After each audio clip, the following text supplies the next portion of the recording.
Have you ever walked into a company and just felt the difference? Some places feel like a rigid, well-oiled machine, right? And others feel more like this living, breathing ecosystem. Well, the reason for that feeling, it's something called organizational design. It's basically the invisible blueprint that shapes how work actually gets done. And here's the crazy part. Every single company has one, whether they designed it on purpose or just kind of happened. And that blueprint, it dictates everything. So let's make this personal for a second. Think about your own workplace.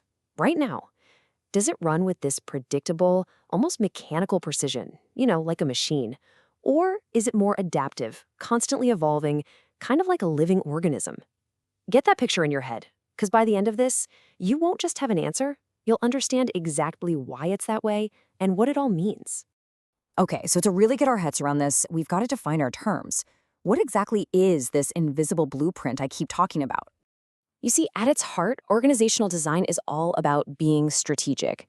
It is not just drawing up a fancy org chart, okay? It's the very deliberate process of shaping how information flows, where decisions get made, and how teams actually work together. The whole point is to get the entire company pulling in the exact same direction, all to hit those big, important goals. And to actually do that, leaders have what you can think of as a control panel, with 6 key levers they can pull and adjust. Let's take a look at what these are. So here they are. These are the 6 fundamental dials that every leader gets to turn. We're talking about everything from how specialized people's jobs are, to who reports to whom, all the way to how many rules you have to follow. Each one of these levers has a huge impact on the final design, so let's break them down one by one. All right, first up, work specialization. This is exactly what it sounds like. Think of an assembly line, or maybe a software team where one person only works on the user interface. It's all about breaking a huge job down into smaller, specific tasks so that each person can get incredibly good and efficient at their one little piece of the puzzle. The goal, of course, is to boost overall productivity. But, and this is a big but, there's a catch. This curve right here tells the whole story. Specialization is not a silver bullet. See, at first, as you specialize, productivity just shoots up. But if you push it too far, you hit this tipping point, the point of diminishing returns. Economists have a great name for this, human diseconomies. Basically, people get bored, they get stressed, they're disengaged, and quality can actually take a nosedive. It's all about finding that sweet spot. Okay, so now you've got all these specialized jobs. What do you do with them? Well, you have to group them together somehow. And that, my friends, is departmentalization. Let's check out 2 really common ways companies do this. Over on the left, we have what's called a functional structure. This is where you group people by their skills. All the engineers are in one bucket, all the marketers in another. This is awesome for building really deep expertise. But then, on the right, you've got a product structure. In this case, you're building mini companies around each product line, like this whole rail sector. This makes the team super focused and responsive to that specific market. The trade-off? You might lose a little bit of that deep functional knowledge we saw on the left.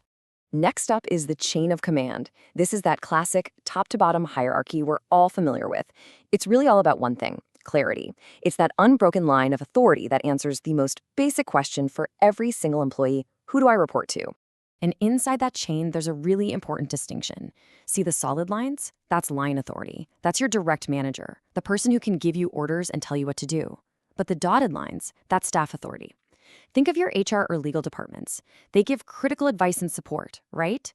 But they don't have direct command over the teams doing the day-to-day work. Our 4th lever is span of control. This one's super simple.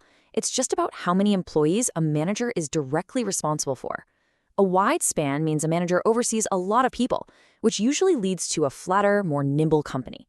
A narrow span, on the other hand, creates more layers of management. A taller, more traditional kind of hierarchy. Lever number 5. This one is all about power. Specifically, who gets to make the big decisions. In a centralized organization, that power is held tight right at the very top. But in a decentralized company, that decision-making authority is pushed down. It's spread throughout the organization.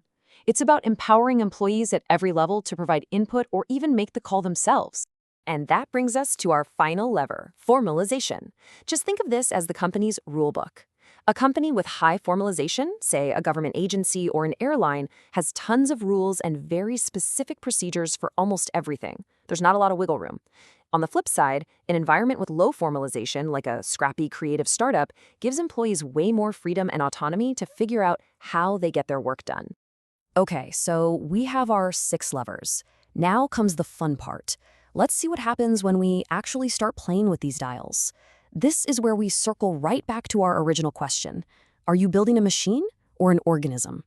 Okay, everyone, this slide right here, this is the absolute core of everything we're talking about. Look to the left. See what happens when you crank up the dials on specialization, on formal rules, and on top-down control. You build a mechanistic model, a machine. It's incredibly efficient, for sure, but it's also very rigid. Now look to the right. This is what you get when you do the opposite. When you go for wider spans of control, decentralized decisions, and way fewer rules, you create an organic model, an organism. It's flexible, it's adaptive, and it thrives on collaboration. Here's just another way to visualize the difference. The machine, it's built tall, right? A strict hierarchy with decisions flowing from the top. The organism, though, is flat. Information and ideas are meant to flow freely in every direction. In the machine, your job is very specific and rigid. In the organism, roles are more fluid and broadly defined. We are truly talking about 2 fundamentally different ways of working. So, which one's better? Well, you know what? That is exactly the wrong question to ask. The real question is, which design is the right fit for your specific situation? You see, the right choice always depends on these things called contingency factors. There is no one-size-fits-all solution here. You have to think about your overall strategy, sure, but also the size of your company, the kind of technology you use, and frankly, how chaotic and unpredictable your market is. Each of these things is going to push you more towards a machine or more towards an organism. And out of all of those, strategy is probably the most important. The old saying is true: structure must follow strategy. Let's make it simple. If your entire game is about being the lowest cost producer, then the control and efficiency of a machine is exactly what you need. But if your survival depends on constant innovation, you absolutely, positively need the flexibility and the free flow of ideas that you only get from an organism. But, the world doesn't stand still, right? These traditional machine and organism models, they're being challenged by brand new ways of working. So let's wrap up by taking a quick peek at what the company structures of tomorrow might look like. We're seeing things like team-based structures taking over, where permanent work groups just completely replace old-school departments. Then you have virtual organizations. This is wild. A tiny core team that manages this huge network of outside partners and freelancers. And maybe the most radical of all are these boundaryless organizations. They're trying to literally erase the lines between departments and even between the company and its own customers to create one massive collaborative ecosystem. And all of this leads us to one massive question for the future. You have these powerful forces like AI and the explosion of remote work that are completely reshaping the business world.